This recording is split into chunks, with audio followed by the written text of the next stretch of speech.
Good morning po sa ating lahat.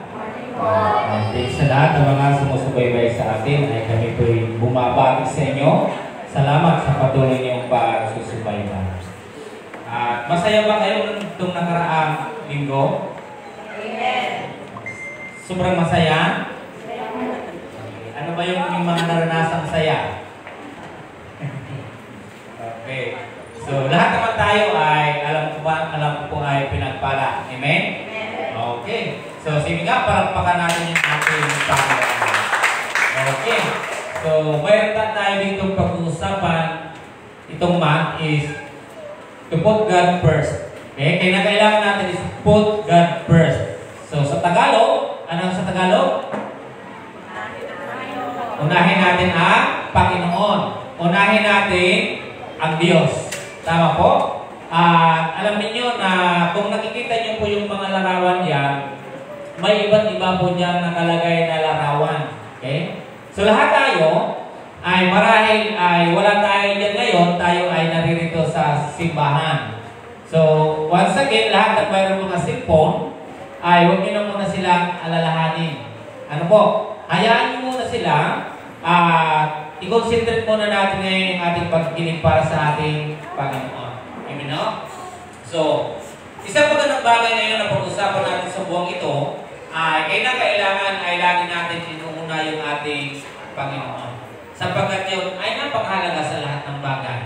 Mamaya mayroon akong babasahin sa inyo sapagkat lahat ng nangyayari sa atin ngayon ay may kinalaman po yung Panginoon. Tama po?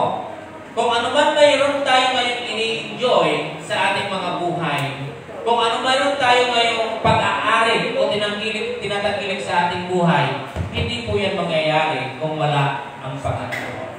Hindi ka magiging masaya ngayon kung wala ang Panginoon. Kung walang trabaho o kung may trabaho ka ngayon, kung di dahil sa Panginoon, kaya may trabaho ka. Kung bakit malusog ka, dahil yan sa Panginoon. Kung bakit nagising ka ngayon, yun din ay dahil sa Panginoon. So, ibig sabihin, sa lahat, yun ay nagmula sa Panginoon. So that, put God first. Unahin natin yung ating Panginoon sa ating mga buhay. Amen po? So, tayo po lahat ay magbukas ng ating Biblia sa aklat ng Matthew chapter 6, 25 to 34. Then, babasahin po natin itong sama-sama. Okay, sabi niya, to put God first in your life. So, kinakailangan, unahin natin ang Diyos sa ating mga buhay. Napakahalaga na dapat sinasabi natin to put God first, dapat unahin natin sa sarili natin. Okay? Wala tayong gagawin, lalo sa panahon ito, kundi siya ay bigyan ng karangalan. Okay? So, tayo po lahat ay tumayo at ang ating pong bubuksan mga Biblia ay sa aklat ng Matthew, pangkat-anim, talatang 25 hanggang 34. Sige. Sino po dito sa inyo yung mayroong mga alalahanin? Huwag kayong magsinungaling. Sino sa inyo ngayon yung mayroong bagaba? Lahat? Basahin natin ito. Basahin po natin. So sabi niya sa 25, this is why I tell you, don't worry about your life, what you will eat or what you will drink, or about your body, what you will wear. Is it life more than food, and the body more than clothing? And then 25, this is, ito na ba yun? 26. Ano ba yun? 26 na tayo, 25 na. Look at the birds of the sky. They don't sow or reap or gather into barns. Yet your heavenly Father feeds them. Aren't you worth more than they? 27, can any of you add a single cubit to his height by worrying? 28, and why do you worry about clothes? Learn how the white flowers of the field grow. They don't labor or spin thread. Yet I tell you that not even Solomon in all his splendor was adorned like one of these. 38, that how God clothes the grass of the field, with his hair today and thrown into the furnace tomorrow, won't he do much more for you, you of little faith? 32. At 31, worry saying what will we eat, or what will we drink, or what we will wear. Therefore, for the idolaters eagerly seek all these things, and your heavenly Father knows that you need them. 33. But seek first the kingdom of God and His righteousness, and all these things will be provided to you. Therefore, don't worry about tomorrow, because tomorrow will worry about itself. Its day has enough trouble its own.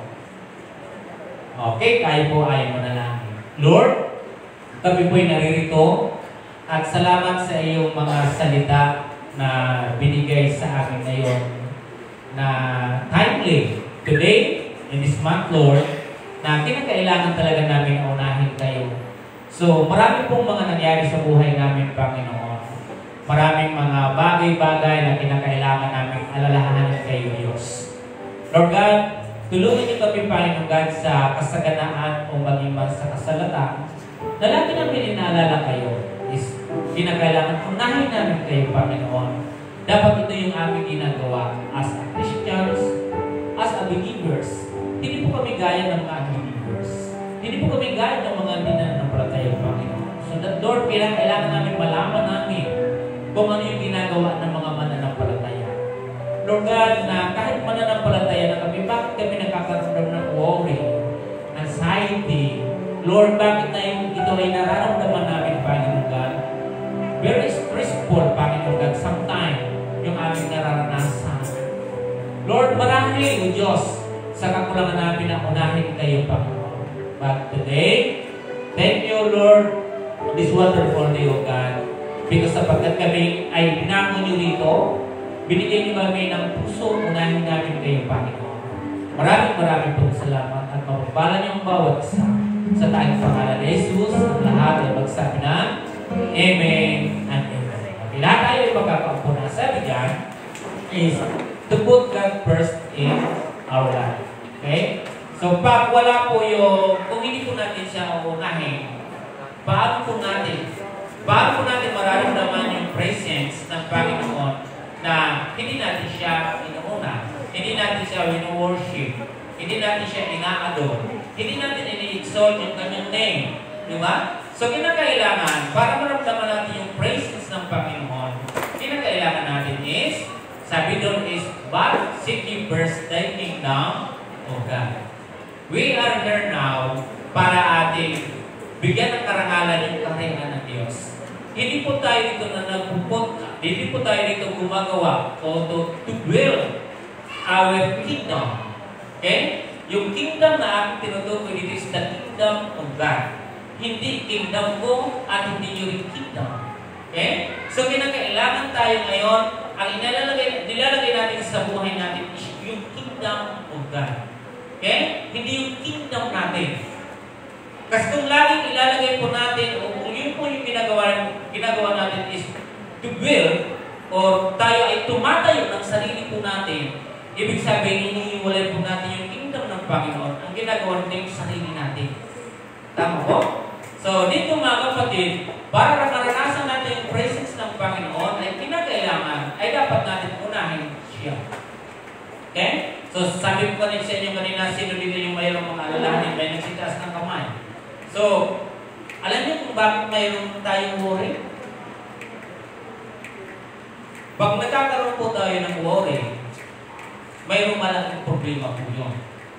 Yung sinasabi dito ng Panginoon, but seek ye first His kingdom and His righteousness, and all these things shall be added unto you. Binanggit po ito ng Panginoon sapagkat mayroon po siyang nakikita sa mga tao. Okay? Hindi niya ito babanggitin kung wala po siyang nakikita. Ang nakita ng Panginoon yung busy, yung tao. Hindi nila nabibigyan ng vaccine yung Panginoon. Kaya nabanggit niya po yung unahin ninyo yung kaharian ng Diyos, ang kanyang katuwiran. Hindi niya ito sasabihin kung hindi niya po nakikita sa mga tao kung gaano sila nabisi. Wala silang panahon sa Panginoon. Ang panahon lang nila ay kung ano yung magiging benepisyo nila sa kanilang ginagawa. Diba? Hindi natin nabibigyan ng oras.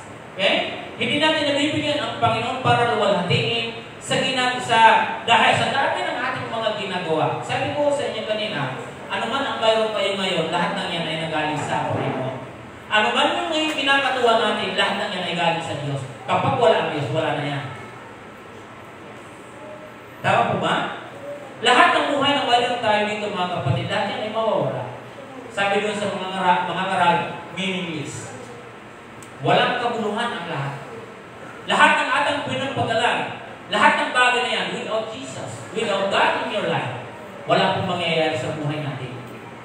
Kawawa ka pagdating ng araw kung ikaw ay naroon lamang sa iyong pinakakasama. Nakita niyo po yung pinasa natin? Sabi ng Panginoon, huwag niyong iisipin ang iyong ibigay, huwag niyong iisipin ang iyong kakanin, huwag niyong iisipin pati ang iyong idarami. Diba? Ang sabi niya po dito mga kapatid, kaya sinasabi ko sa inyo, huwag kayong mabagabag tungkol sa pagkain at inumin na kailangan ninyo upang mabuhay o tungkol sa damit na kailangan ng inyong katawan. Hindi ba ang buhay ay higit na mahalaga kaysa pagkain ng katawan kaysa pananamit? Ang rason ng iba, yes, mahalaga yung buhay kaya nga nagtatrabaho ako eh. Hindi mo yung ganun yung ibig sabihin ng Panginoon. Di ba? Yes, mahalaga. Totoo yun. Kaya nga naghahanap buhay ka. Kaya nga nag-iinom ka. Kaya nga naghanap ka ng iyong David. Dahil mahal mo, kailangan ng iyong katawan. Pero yung tinutukoy na buhay ng Panginoon, yung buhay na kung saan hahantong sa Kanya. Di ba? Kaya sabi niya dito, na masdan ninyo ang mga, ano ito? Ang mga ibon, hindi sila nag-aani o kaya nagtitipon sa bangan. Ngayon man, pinagkakain sila ng iyong amang nasa langit. Hindi ba higit kayong mahalaga kaysa mga ibon? Kung nakikita po ng Panginoon yung ibon ay mahalaga, laging tandaan, mas mahalaga ka sa ibon. Kung pinagkakain ng Panginoon yung ibon, higit na ikaw ibibigyan ng biyaya ng pagpapala. Ibon po yun, hayop po yun. Pero yung tao na mas hipuro, hindi niya papabayaan. Tama? Kaya din sabi dito, sa talata, sino sa inyo magpagpapahaba ng kanyang buhay ng kahit isang oras sa pamamagitan ng kanyang pagkakabalisa? Hindi ba? Ang pagkakabalisa hindi makakatulong para umaba yung buhay. Ang pagkakabalisa makakatulong para paisikin ang iyong buhay. Di ba? Pagkakailangan balisa, stress ka sa iyong buhay. Marami po yan mga side effects sa ating katawan. Tama? And then sabi dito, bakit kayo namabagabag tungkol sa pananamit? Isipin ninyo kung paano sumisibol ang mga bulaklak sa parang. Hindi sila nagpapagaling umahabi man. Ngunit ito ang sasabihin ko sa inyo, maging si Solomon ay hindi nakapagsuot ng kasing ganda ng isa sa mga bulaklak na ito. Bagamat napakaringan ang mga damit niya. So, makikita po niyo yung tinutukoy dito, although na napakagandang damit si Solomon.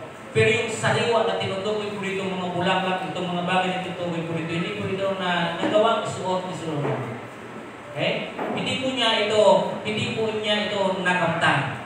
Okay? And then sabi dito na kung ang mga damo sa kabukiran na buhay ngayon at kinabukasan sa iyong ginagatong sa kalan ay dinaramdam ng Diyos, kayo pa kaya? Kaya liit ng iyong pananalig sa Kanya. Sino po yung may worry? Sino sa inyo dito yung may balisa? Pag mayroon kayong balisa, consider po doon na disgrace or decline ang iyong pananampalataya sa Panginoon. Maliit ang iyong pananampalataya. Okay? Pero kung may maliit kang pananampalataya katulad ng isang putik, magagawa mo palipatin ang bundok sa dagat. Di ba? So yun yung tinutukoy po. Kaya sabi dito, pag laging nababalisa, yung tao nag-aalala sa kanyang buhay, maliit ang kanyang pananampalataya. Tama? Nag-iisip ka sa ngayon na dapat ang iisipin mo yung Panginoon, pero iba ang iniisip mo habang ikaw ay nasa simbahan. Na dapat siya yung inuuna mo ngayon, sapagkat pag siya inuna, mawawala ang iyong kabalisa. Tama po? Kasi sabi dito, kayo ay huwag kayong mabalisa tungkol sa iyong kakanin o inumin o daraptin. Sapagkat ang mga bagay na ito ang kinahumalingan ng mga tao walang pananalig sa Diyos. Alam ng iyong mga nasa langit na kailangan nyo ang lahat ng ito. Ngunit pag sumikatan ninyo ng higit sa lahat ang pagharian kayo ng Diyos at mamuhay ng ayon sa Kanya kalooban at ipagkakaloob niya ang lahat ng kailangan ninyo. Kaya huwag ninyong ikabahala ang para sa araw ng bukas sa kanala ninyong harapin kung ito ay dumating sapat na ang sa bawat araw ang Kanyang suliranin. Kung bakit alam niyo po nagkakaroon ng bagabag, nag-aalala tayo, sapagkat ang iniisip natin ay hindi lang yung kinabukasan. Ang iniisip na natin agad, sino dito yung advance mag-isip? Sino po dito yung advance mag-isip? Advance kayo? I-advance mo na kaagad yung darating na linggo. Ano nangyayari pag ikaw ay nag-advance ng pag-isip? Aligaga ka, di ba? Alin na mas maganda, yung advance kang mag-isip o advance kang magbayad?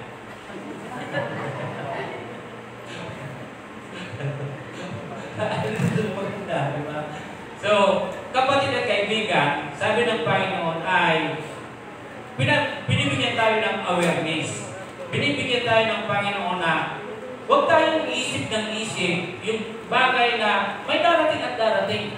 Okay? May darating. Nung nakaraang Friday, pabiro yung ginawa namin. So, may prayer ko kasi si Max, no, may externita. Kasi si Neme, may kakailanganin siya. Alam niyo mo naalala niyo yun, sino yung nasa prayer meeting, no? Anong request ni Nita? Financial. Anong request ni Noe? Damit, di ba? Sabi ni Noe, prayer works. Sabi niya. Okay? Prayer works. So, ibig sabihin, dapat natin na isi-sustain yung ating prayer na mayroong kasamang pananampalataya. Hindi mo sasabi natin prayer works yun. Okay? So, alam mo mga kapatid, sabi ko po ang prayer request ni Noe is kanyang gamit o pambili ng damit at kay Stepita naman ay pinansyal. Sabi ko, tama, pinansyal sa'yo, pag nakuha mo, ibibili mo na siya ng damit. Birihin niyo, alam niyo mga kapatid, hindi po, wala po kaming ibang inisip noon. In-hour lang po yun. Oras lang po yun. Oras lang. May dumating tao dito. Hindi ko sa inyo sasabihin ang pangalan. Na 8 tayo natapos, siguro mga 8:30 or 9. Siguro mga ganung oras po kumatok dito. Dumating. So, ganun yung nangyari.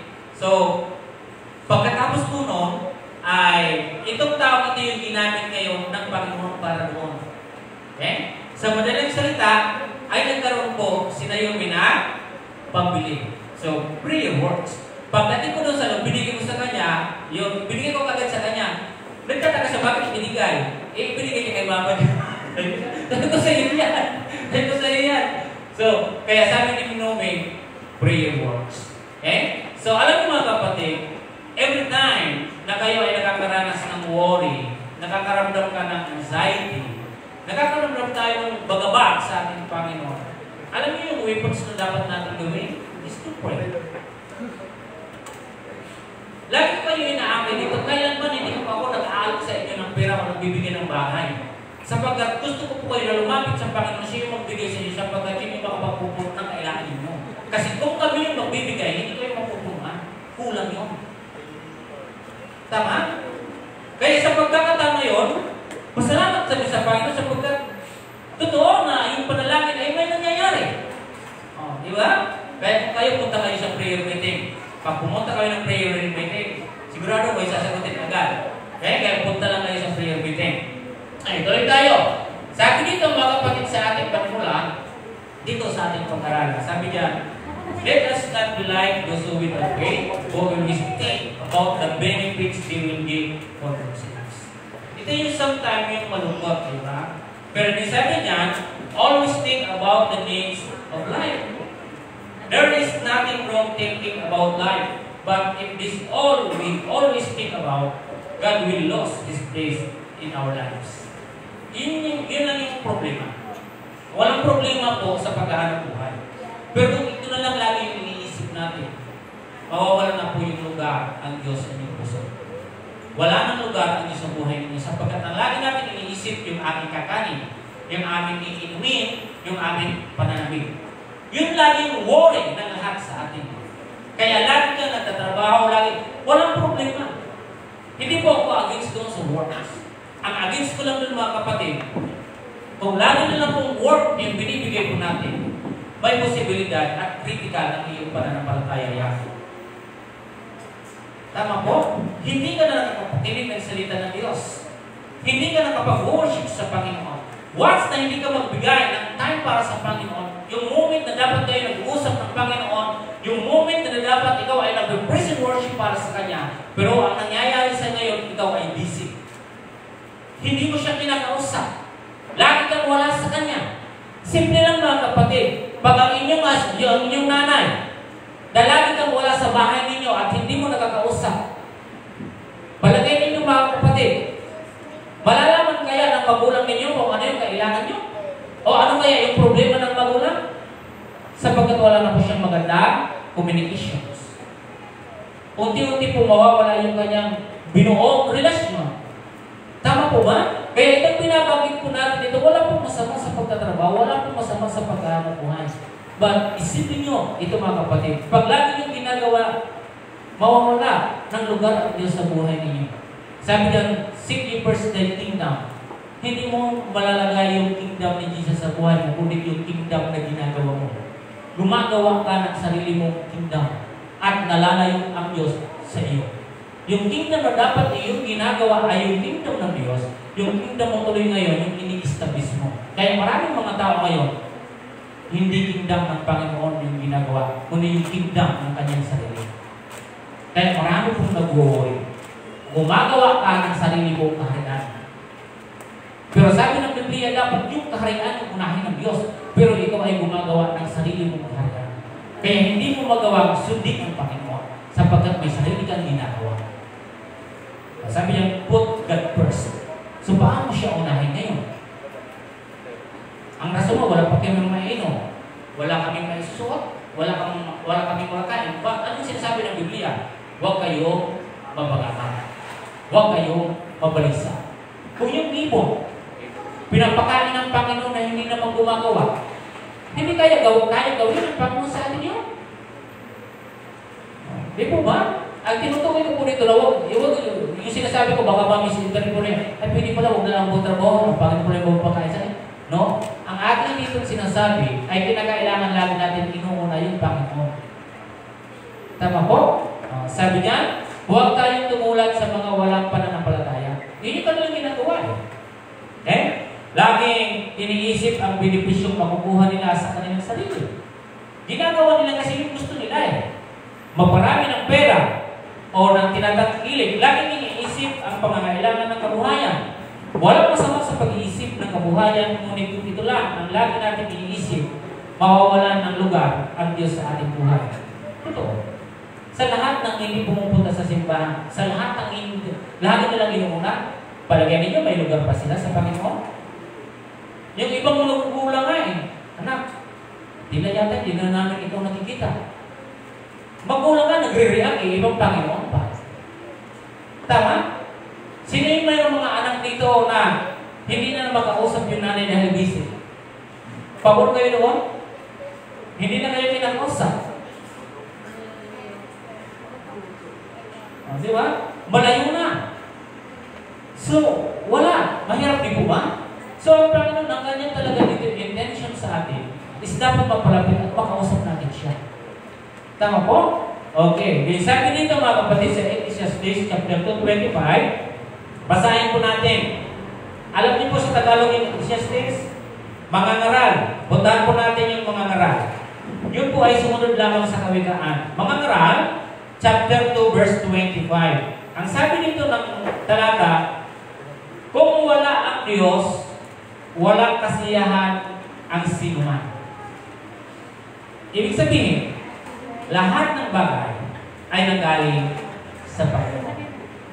Hindi magiging masaya ang isang tao pag siya ay mayroong sakit. Pag mayroong sakit yung buong sangkayan, o isa o dalawa yung may sakit, hindi magiging masaya. Sabi niya, for who can eat and who can enjoy life apart from Him, sabi niya, apart from Him. So sabi dito na, lahat ng bagay ay nanggaling sa Diyos. Ano ba yung ini-enjoy mo ngayon? Hindi din yan sa iyo. Dahil yun ay sa Panginoon. Sabi sa Ecclesiastes or mga ngaral, 25, kung wala ang Diyos, walang kasiyahan ang sinuman. Yan po yan mga kapatid. Lahat tayo. Ang lahat niyan ay pinagmulan. Kaya sabi doon sa binasa natin doon sa 6 ng Matthew, kinakailangan is, but seek ye first thy kingdom of God. Tama po? Ecclesiastes chapter 5, 15 to 17, ito naman ang kanyang sinasabi. 15, kung paanong tayo walang dala nang sumipot dito sa daigdig, wala rin tayong madadala pagpanaw natin. Wala tayong madadalang anuman sa ating pinaghirapan. Tama ba? Wala tayong madadala sa ating pinaghirapan. Hanggang ng verse yan, 17. Ano? Narito pa ang isang mahirap isipin. Kung ano ang ayos na tayo dumating, gayon din ang ating ayos sa ating pag-alis. Ang sabi dito,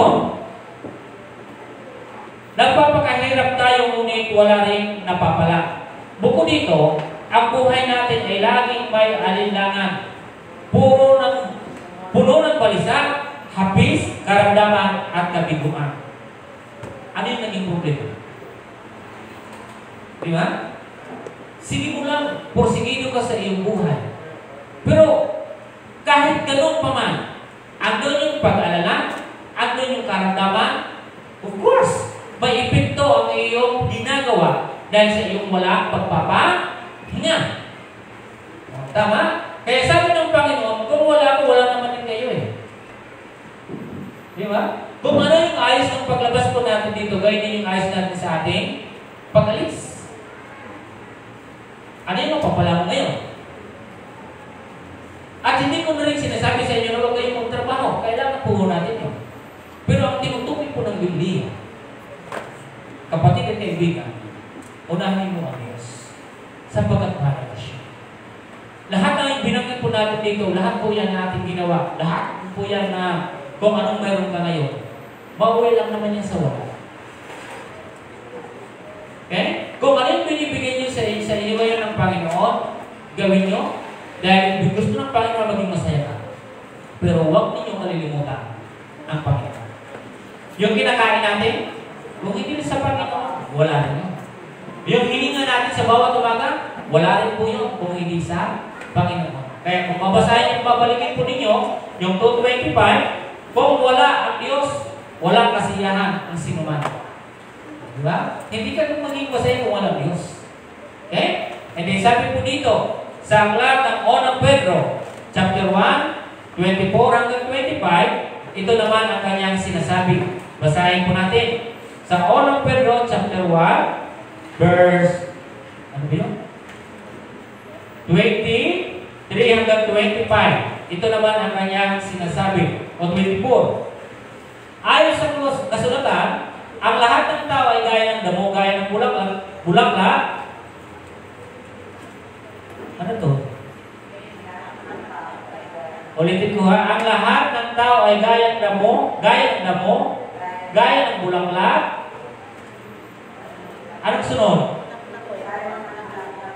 Dito ang lahat niya kalitan. Ang damo ay matutuyo at malalanta ang bulaklak.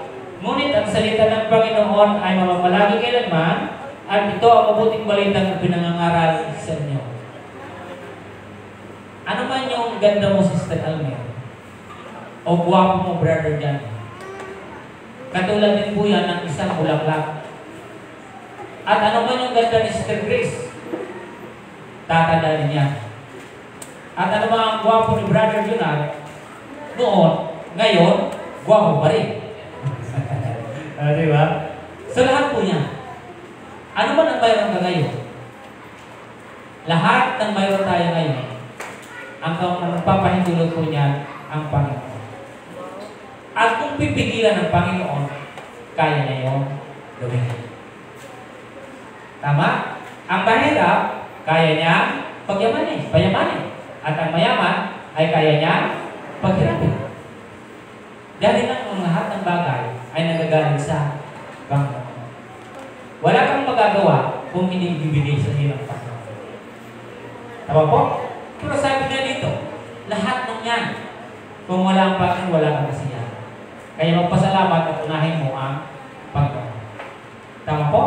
Okay. Then ano pa po yung sinabi sa James 4:14? Sabi po dito sa James 4:14, ito naman ang sinasabi. Ano po sabi dito? Na hindi niyo alam kung ano ang mangyayari sa inyo. Ayan. You don't even know what tomorrow will bring. What your life will be, for you are a bit of smoke that appears for a little while, then vanishes. It's like a fire. It's like a mist. Diba? Yung sa bawat umaga, lalo na pag sa probinsya tayo, makikita natin yung, ano ba yung sa hamog, yung impact na yan.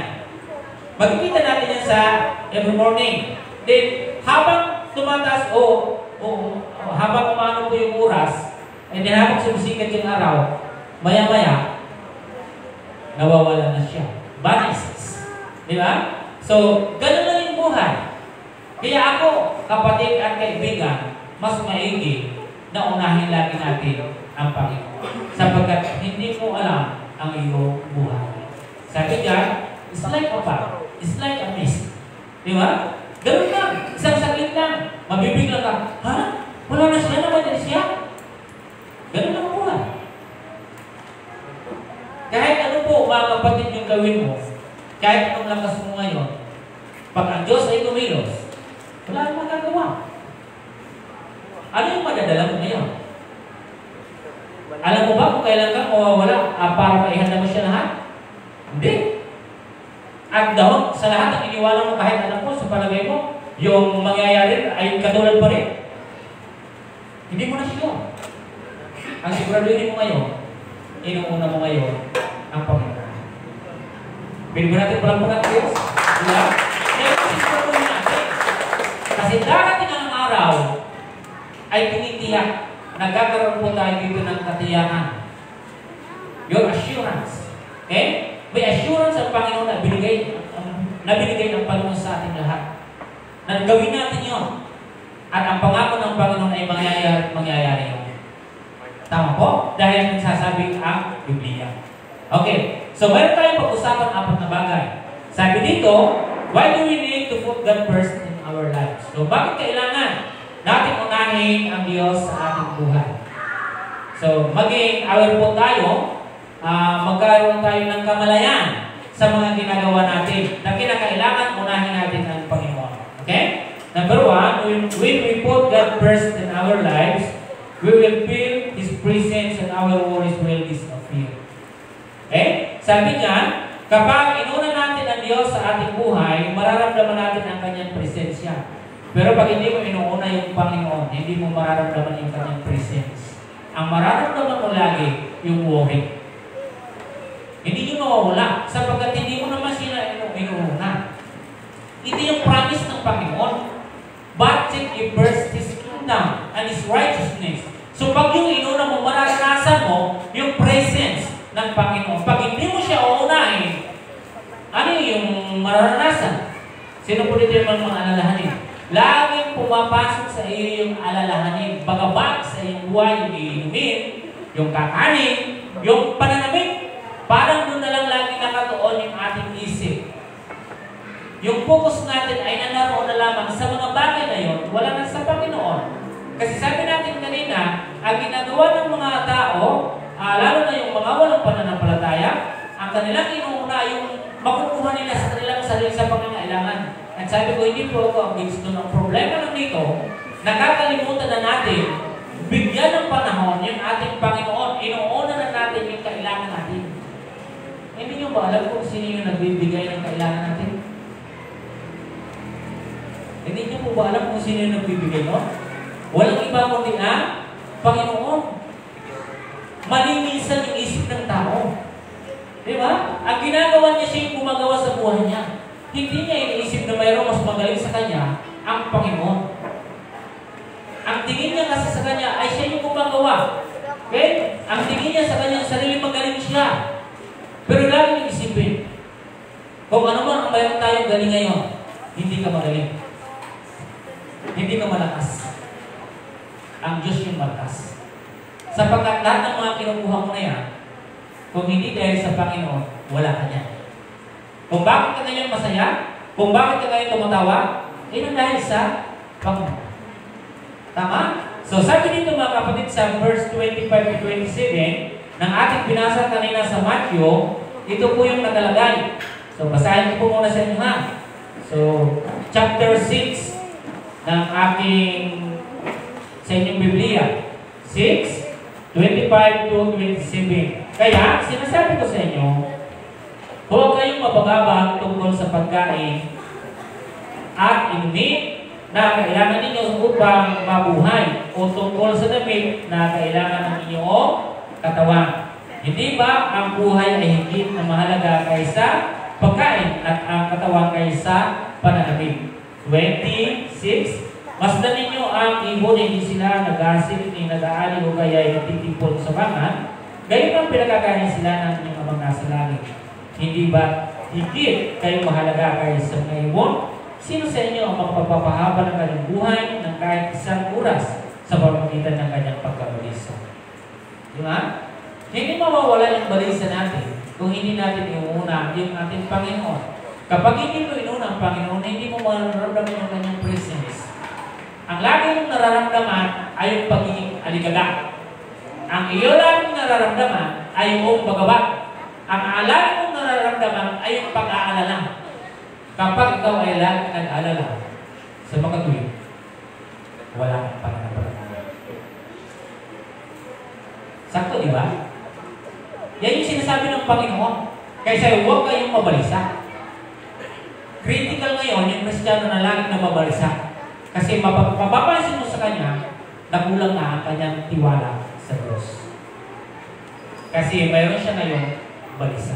Ang sabi na, huwag kayong mabalisa, magtiwala kayo sa akin.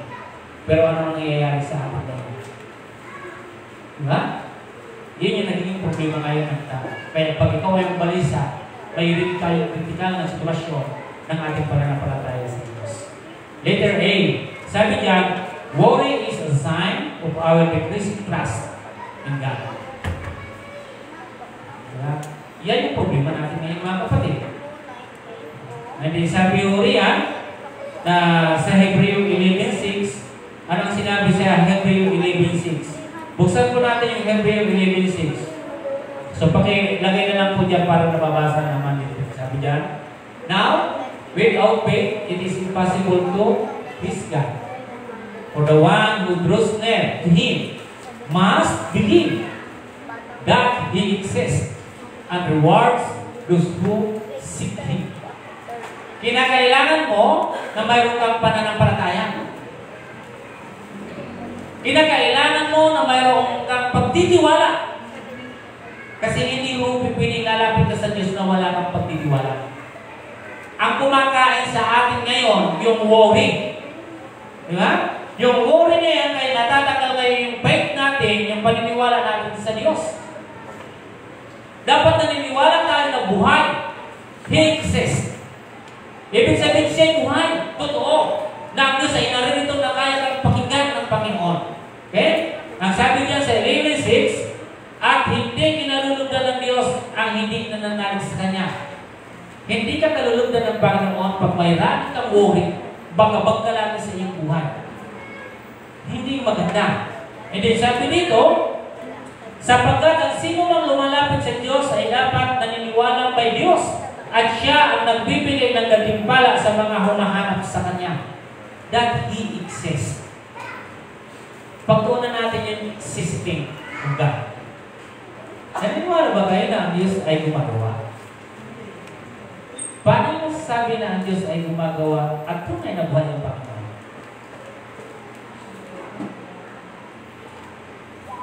Di ba? Kasi kung mayroon tayong paniniwala, no need to worry. Ang Diyos ay naririyan. Hindi ka magiging kalugod-lugod sa Kanya kung lalapit ka sa Kanya na wala kang paniniwala. Yan yung unang requirements ng Panginoon. Ngayon, kung ikaw ay mayroong worry, sign po yan na bababa na decrease na po, decline po ang iyong pananampalataya sa Diyos. Ikaw ay ngayon dumarating sa spiritual dryness. Diba? Tagtuyot ng iyong spiritual na pamumuhay. Tama po ba? Hindi mo kailangan. Ang nagsasabi po nito ay si Jesus. Huwag kayong mabalisa. So maniwala ka, huwag kang mabalisa. God will provide. Tama po. Dahil alam natin buhay siya. God exists. Kung hindi po buhay siya, hindi dapat yung araw pumabalik-balik, buhay po siya eh. Di ba? Kung hindi po buhay, kung hindi totoo, dapat hindi tayo humihinga. May hangin eh. Kung hindi po siya totoo, hindi dapat tayo ngayon masaya at hindi ka dapat ngayon kumakain at hindi ka nag-i-enjoy sa lahat na mayroon ka ngayon. Tama? Ang Diyos ay buhay. Siya ay nakikinig sa bawat isa sa atin. No ito. So hindi nyo kailangan mabalisa. Ipagkatiwala, ilagat ninyo sa Panginoon ang iyong buhay.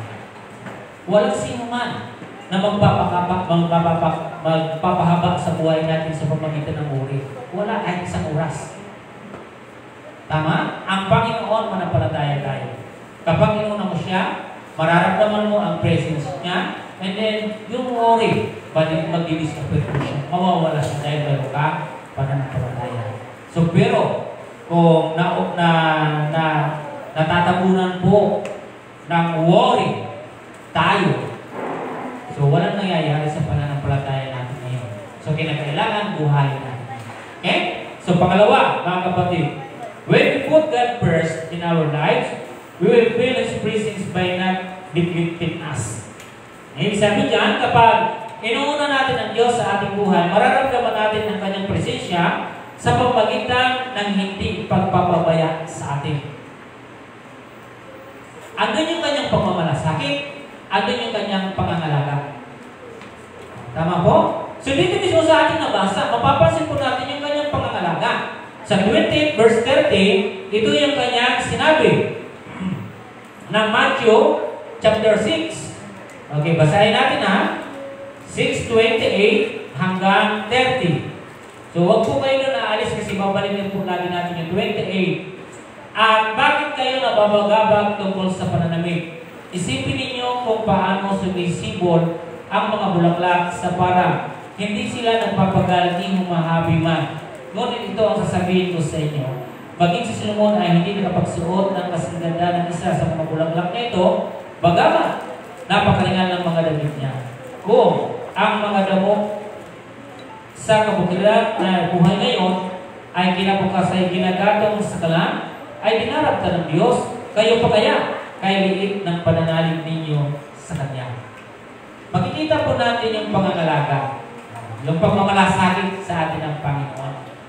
Ang problema, hindi natin nararamdaman yung pangangalaga ng Diyos sa atin sapagkat ang karamihan sa atin maliit. Maliit rin? Maliit rin?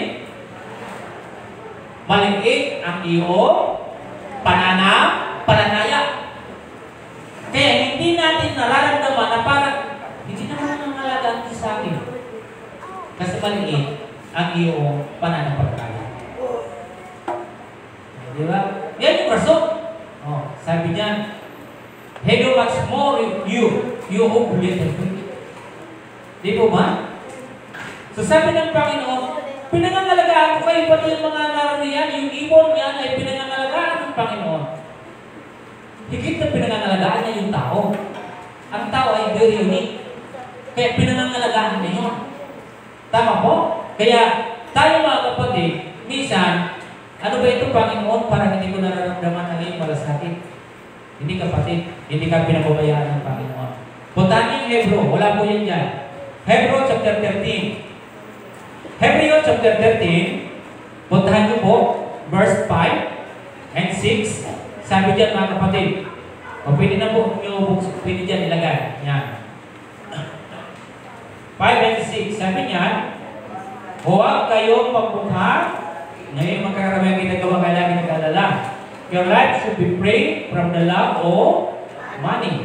Be satisfied with what you have, for He Himself has said, I will never leave you or forsake you. Sabi dyan, walang pag-aga-aga na masasabi namin ang Panginoon ang tumutulong sa akin, hindi ako matatakot ano ang magagawa sa akin ng tao. Tama? So doon sa ating sinabi ko sa inyo kanina, because of sa pagmamahal sa salapi. Nawawala ng puwag o panahon yung Panginoon, ang dami pong nawala sa pananampalataya dahil sa pagkakamahal ng salapi. Diba? So, ngayon, pag mayroong nawawala na pera, ay kailangan ko magtrabaho kasi nagsikain kami ngayon, dapat mabawi ko yun. Diba? Gusto kong bawiin yun kasi may bisita kasi kami kahapon. Gusto kong mabawi yung binigay ko. So, trabaho. Diba? Yan yung benepisyo yung laging gusto makuha niya. Kaya lang wala po doon masama. Subalit, ang lugar na mayroon dapat ang Panginoon ay nawala na siya. Tama?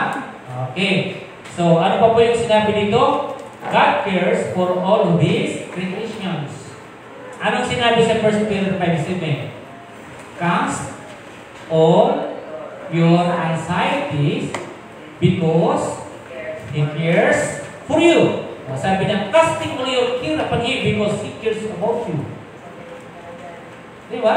Ano sa Tagalog? Ang sabi niya, huwag kayo mababagabag, huwag kayo mababalisa. Bakit po? Siya ang nag-iingat sa ating lahat. Tama po ba? So lahat sa ating mga kapatid at kaibigan, ang Diyos ay after po sa ating lahat. He cares all creations.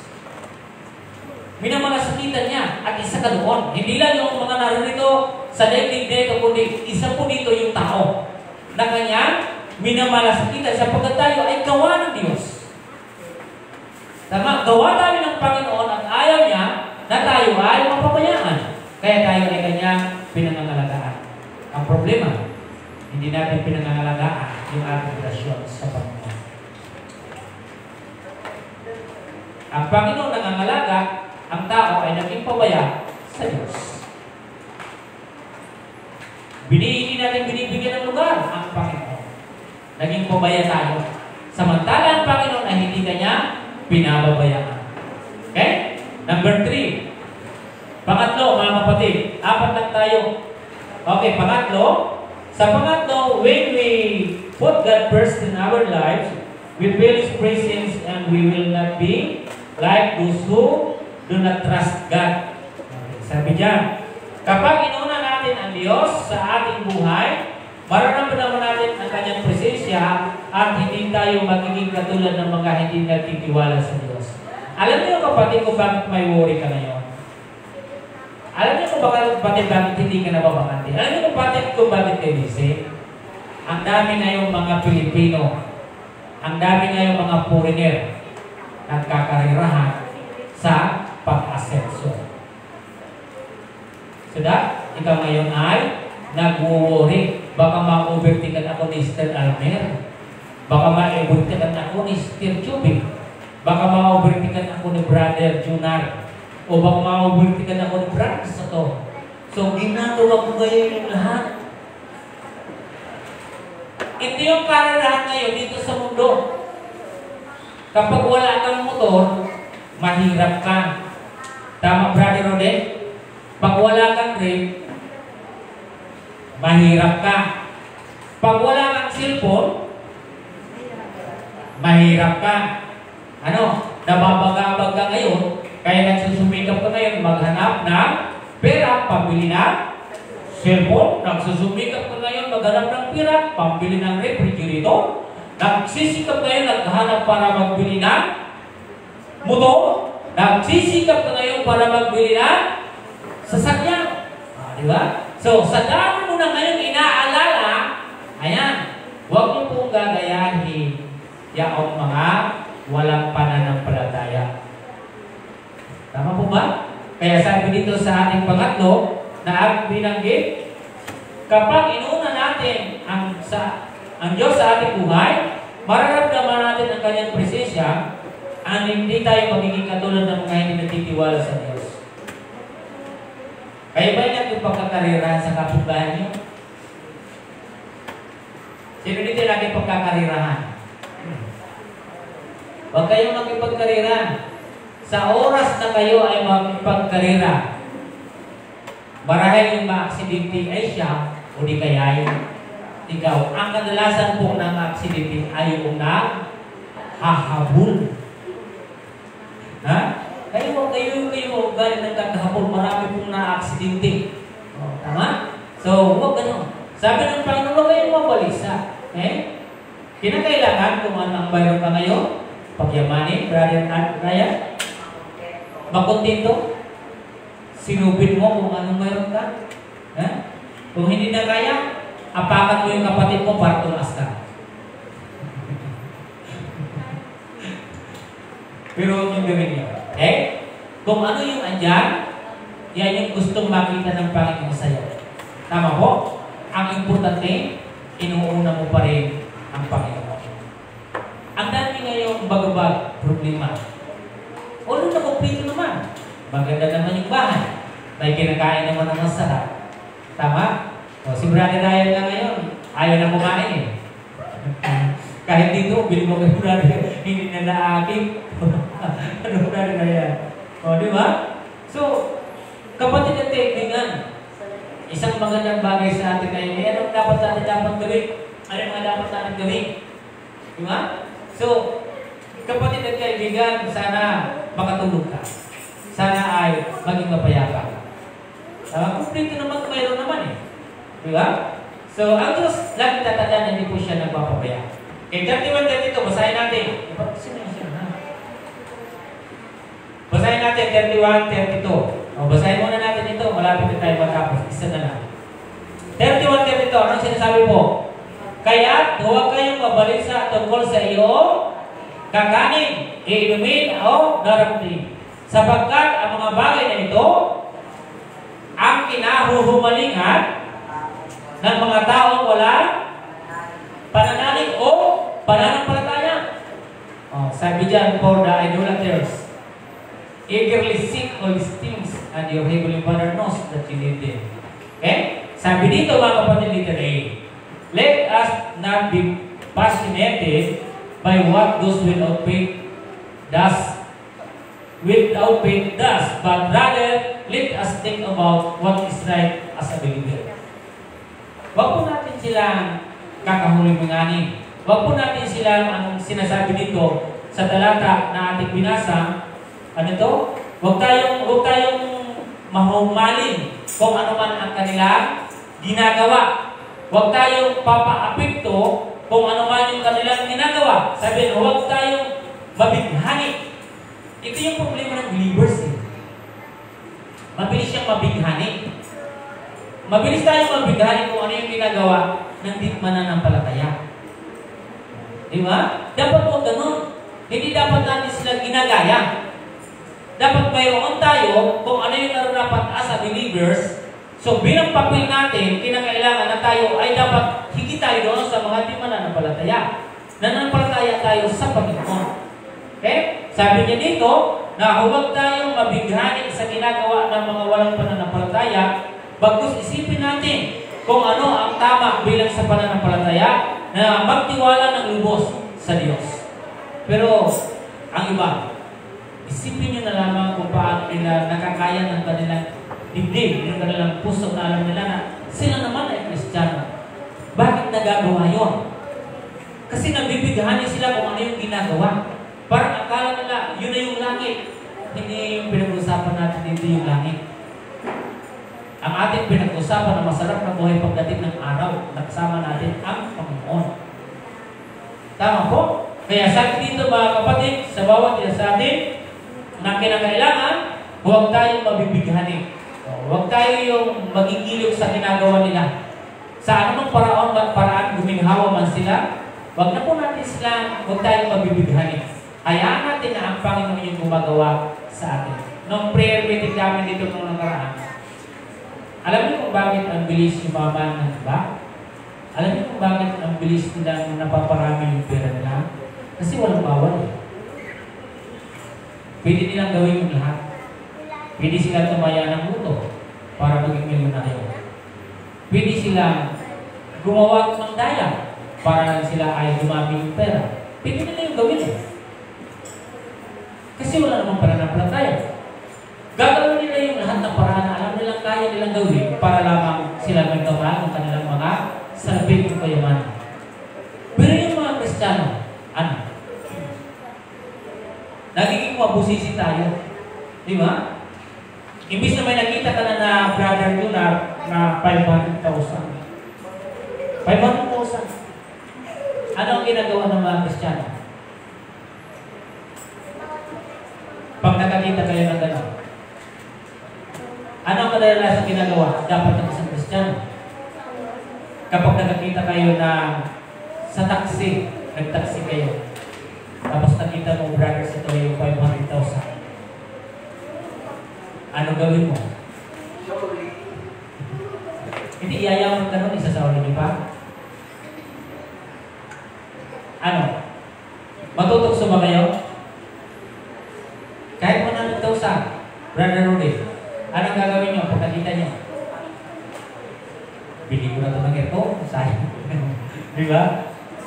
Sa Pilipino dito, may nababalitaan di ba tayo? Na hindi naman sila mananampalataya, pero marunong sila magbalik.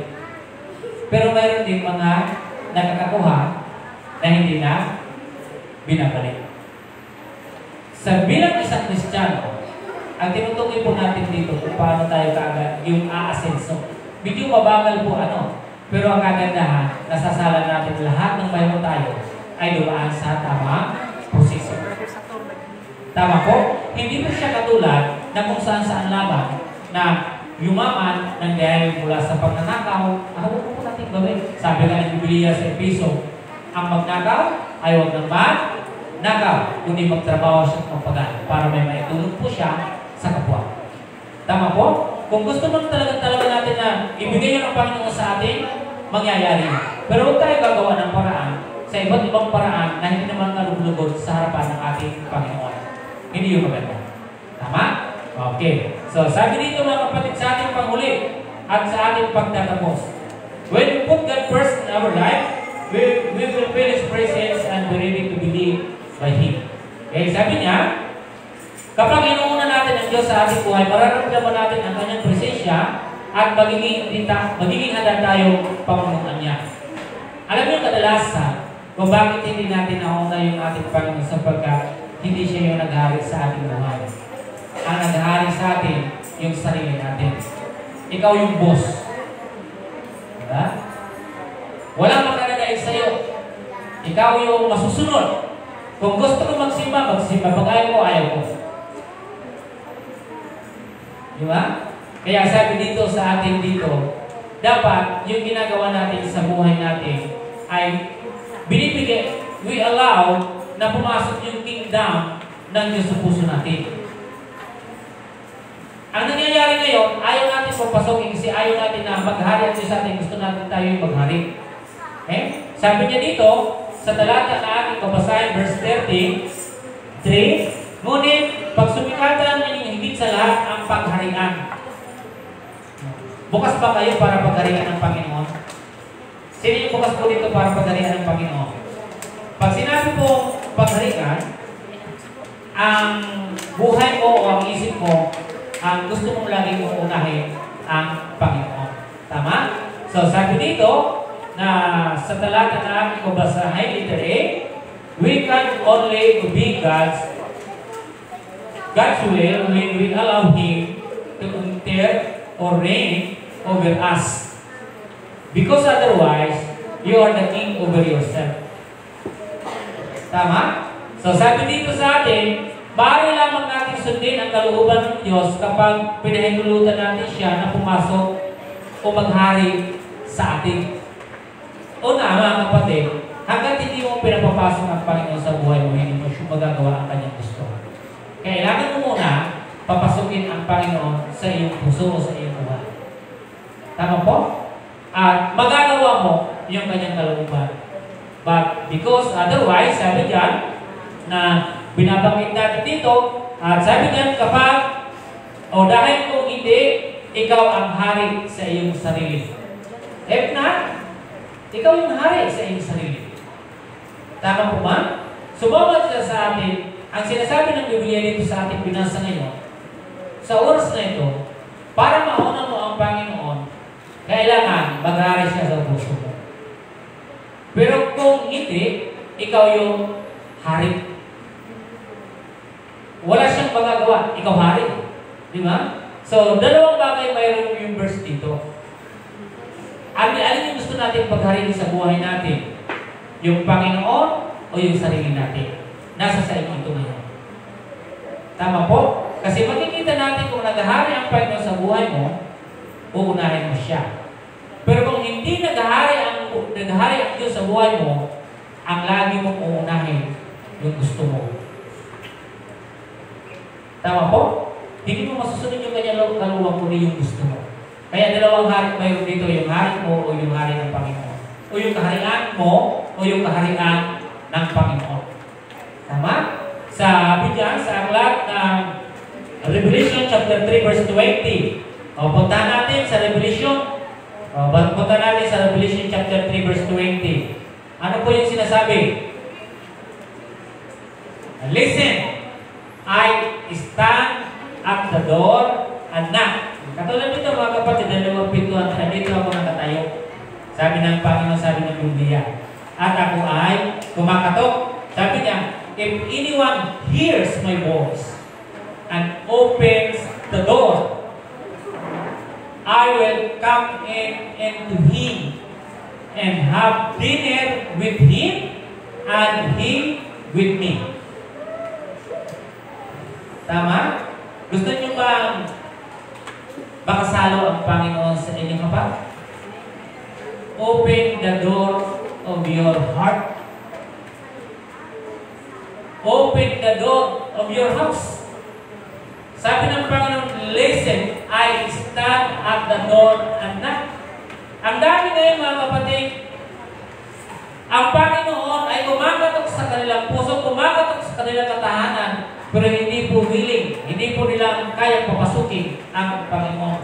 But kung ikaw ay mananampalataya ay andyan na ang Panginoon para sa iyo, kinakailangan siya ang naghahari na sa iyo. Tama po? So, uunahin mo na siya, hindi ka nagtatayo ng building ng sarili mong kaharian, kundi ang kaharian ng Diyos ang inilalagay mo. Amen? Okay. So, dito, mga kapatid, sa ating pagtatapos, sabi po rito, let us dwell the kingdom of God in our hearts. Ang inuutos po ng Biblia ay kinakailangan na tayo ay itayo natin ang kaharian ng Diyos sa ating puso. Huwag kang magtatayo ng kaharian sa iyong puso, sa iyong sariling kaharian. Pangalawa, itayo natin ang kaharian ng Diyos sa ating mga tahanan. Hindi ka dapat yung siga doon. Hindi ka dapat yung hari doon. Kundi ang tahanan mo ay kaharian pa rin ng Panginoon. Then pangatlo, itayo natin ang kaharian ng Diyos sa ating mga pag-aari. Inuuna pa rin natin sa ating mga tinatangkilik na ang Panginoon pa rin yung nagiging hari. Siya yung may kaharian. Okay? So, lahat tayo mga kapatid, kung ano mang mayroon tayo, huwag tayo magtatayo ng sarili nating kingdom come. Tama po? Pinakailangan natin ngayon ay yung kaharian ng ating Panginoon. Okay? So once again mga kapatid, sabi dito sa aklat ng Ecclesiastes chapter 2:25 and Matthew chapter 4 verse 4. Because no one can eat or enjoy life without Him. So, kung wala ang Diyos, hindi tayo magiging masaya. Kung wala ang Diyos, hindi tayo makakain. Tama po? And Matthew chapter 4 verse 4, Jesus answered, it is written in the scriptures, a person lives not on bread alone, but by everything God says. Tama po, hindi lang tayo nabubuhay sa tinapay, kundi maging sa mga salita ng Panginoon. Tama po ba? So huwag tayo mag-focus doon sa puro lang pagkain. Kaya tama yung ginagawa ni Brother Ryan eh. Di ba? Nagkukontrol niya yung kanyang sarili. Okay? So, kinakailangan, balance po tayo. Kumakain yung ating physical, kumakain naman din yung ating spiritual. Para kumain yung spiritual natin, unahin natin ang ating Panginoon. Amen? So, tayo po ay manalangin para sa ating Panginoon. O Diyos, maraming pong salamat sa oras na ito. At patuloy namin, O Diyos, sinasamba, O Diyos, ang iyong pangalan. Tulungan niyo kami, O Diyos, na huwag kami tatayo ang sarili namin kaharian. Kundi ang kaharian na ninanais ninyo, O Diyos, na dapat namin unahin ay ang kaharian ninyo. Hindi ang kaharian namin, Panginoon. Tulungan niyo, O Diyos, kami. Nanawa, O Diyos, sa buhay namin, lagi namin kayo na nauna. Sa iyong lahat, sa tayong pangalan ni Jesus, ang lahat ng magsabi na, Amen. Maraming salamat.